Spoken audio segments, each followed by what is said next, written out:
Good evening, and welcome to this first video on subjects and compare and contrast for history of graphic design. So my name is Lewis, and I'll be guiding you through a few short videos about a multitude of things in the past of graphic design that is relevant today in regards to techniques, patterns, and some things we just draw correlations to. So for this first video, we're going to go very far back.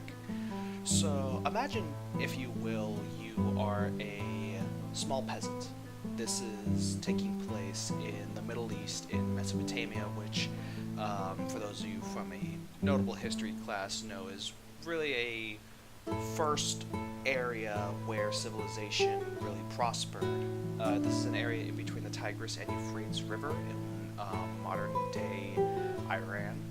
And in here, let's imagine, if you will, you are a peasant, and you spend your entire day harvesting wheat and other sorts of grain, and you meet to turn in your tax, you meet the official who is here to collect it as per your tithe.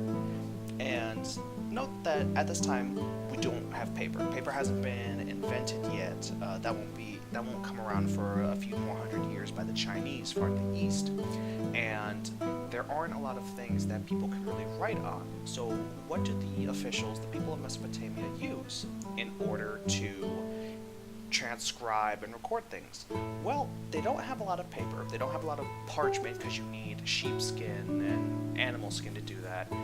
But what they do have a lot of is clay from the riverbeds.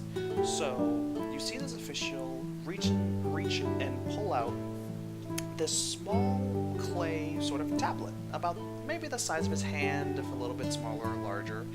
And then he pulls out a small reed that's been cut into a sharp point, and he starts inscribing on it. He starts inscribing some small symbols on there to record the amount of grain you've grown and how much is taken, and then he takes it away.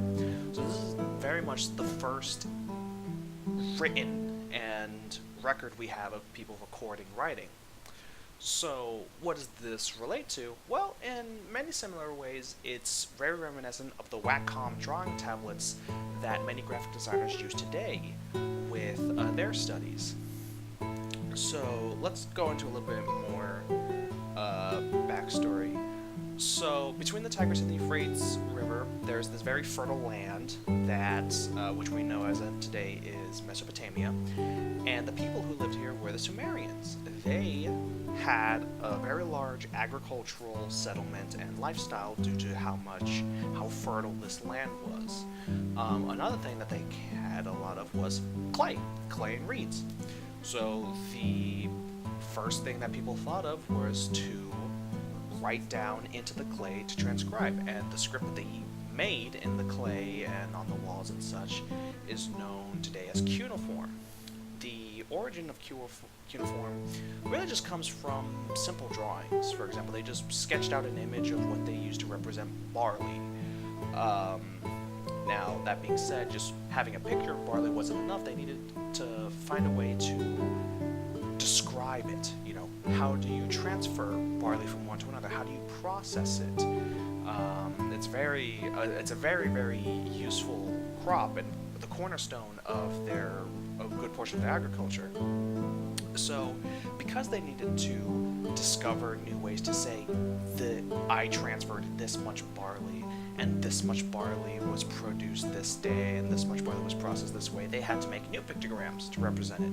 They had to sketch out what it meant to say, well, there was a lot of barley, like much more than they expected, units of measure, and trade of barley. So once they got that down, they figured, well, why not apply this to other things, like other types of crops, like grains, animals, houses, etc. Now, this wouldn't mean that barley is not the origin of written language, although it's rather funny to think of, but it was a key and vital crop, so out of all things that needed to be recorded and tracked, that would be it. So you're probably wondering how this relates to drawing tablets now. Well, mind you that these tablets were, again, very small. However, that's not always the case. Some of them were much larger in size if you had to record, small amounts of history or edicts and such like that. So, and these were not made, these were fairly simple to make. They would mold the clay into this sort of rounded rectangular form, and then once it hardened a little bit, they'd take the reed and make indents at differing angles, and then that would be the symbol of barley in this instance. After that, after they made the inscription, they would move to the right or down depending on the time period, because as we go forward, this isn't the end of clay writing. In Sumerian, for the Sumerians, I believe, scholars wrote that they wrote left to right, but in other areas they would write from top to down. So, assuming we could just go with our example, they could go left to right and then sketch the next symbol to convey an idea. So it would go in for a long denomination until the end, then you go down a quote-unquote line and then do the same thing.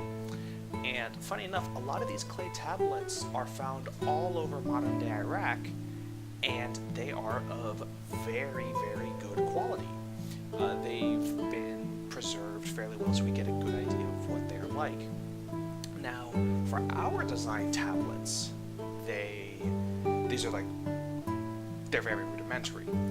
They had a limited amount of space, so you either had to get rid of them when they were full, after the message has been transcribed, obviously, or you just kept it as a record and then made a new one. Now, that being said, they are very much easy to just make and you have them. Now, our design tablets, they can survive our entire lifetimes if they're properly maintained, and our design tablets are pretty much that, design and art. I personally would find it very horrifying and amazing if someone was able to use their drawing tablet to completely write and use for their computer. That being said, when it comes to our core purpose of designing things with the Adobe Suite and even normal free software, tablets have many built-in features that is just very nice quality of life, such as the control alt shift buttons being automatically tied to buttons on the pad itself, both mouse buttons being on the pen. It's very, very sophisticated, and much of the same way that we see how officials and people would use those tablets in the past, where we would just inscribe, and it's the very same notions of movement. You just simply press down on the pad and you write. Of course, this is like describing all writing, but the sort of interpersonal manner that this has, not just for the normal folks or officials, but for the scribes who worked under the sort of leaders of the era and devoted all their time and expertise to be able to making messages written as clearly as possible. They needed a device that could transcribe and hold these messages fairly well, much like how we need a device to have our message put forth in an easy to understand and well-coordinated manner. So, of course, the original clay tablets were intended to write, or draw, in this instance, messages and record information. They're very different to our tablets, which are made to aid us in drawing items to convey messages. So, the only thing they do have in common is that they are made to convey a message. Does that mean that that was all that they had similar? Not necessarily. Scribes would make certain messages by pressing deeply and softer into the clay, and many Wacom tablets adapted that sort of functionality where the harder you press into something, your brush comes out, and you can make angled brushes in the same manner. Now, granted, this could come up from another form, which is from our original script writing with quill and ink, but it is interesting to see how many of the brush options available look very similar to the reed options that were available to these scribes of old. So I'm not saying that it is a hard, we got the graphic design tablet from this sort of cuneiform clay tablet, but it is an interesting parallel to note that the need for this portable, easy to use clay medium for people to write is shown throughout the entire history of people. And for us, it is very helpful to understand that because it brings into mind what's important for people. You know, portability, ease of access, intuitiveness. So, thank you very much for listening. My name is